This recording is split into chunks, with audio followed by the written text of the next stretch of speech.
হঠাৎই বদলে গেল নারায়ণগঞ্জের আকাশ। চাষারা শহীদ মিনার এলাকায় শুরু হলো এক অপ্রত্যাশিত ঝড়ো হাওয়া। আমি তখন সেখানেই। আবহাওয়ার এমন হঠাৎ রূপ বদলের কৌতূহলে মোবাইল বের করে ভিডিও করছিলাম। চারপাশে মানুষের ভিড়। ঝড়ের দাপটে সবাই ছুটে বেড়াচ্ছে নিরাপদ আশ্রয়ের খোঁজে। এমনই এক মুহূর্তে ঘটে গেল এক শ্বাসরুদ্ধকর ঘটনা।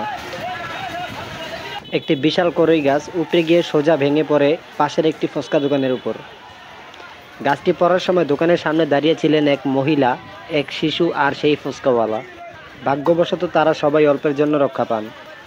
আল্লাহর অশেষ রহমত, গাছটি কারো গায়ে পড়ে না। তবে ক্ষতি হয়েছে দোকানের। ভেঙে গেছে 2টি টুল, ছিটকে পড়ে কিছু ফুচকা। এই ঘটনার পর একটাই প্রশ্ন, পুরনো ও ঝুঁকিপূর্ণ গাছগুলোর প্রতি নজর দিচ্ছি তো আমরা? আরেকটু দেরি হলে হয়তো এই দৃশ্য হতে পারত অনেক বেশি ভয়াবহ।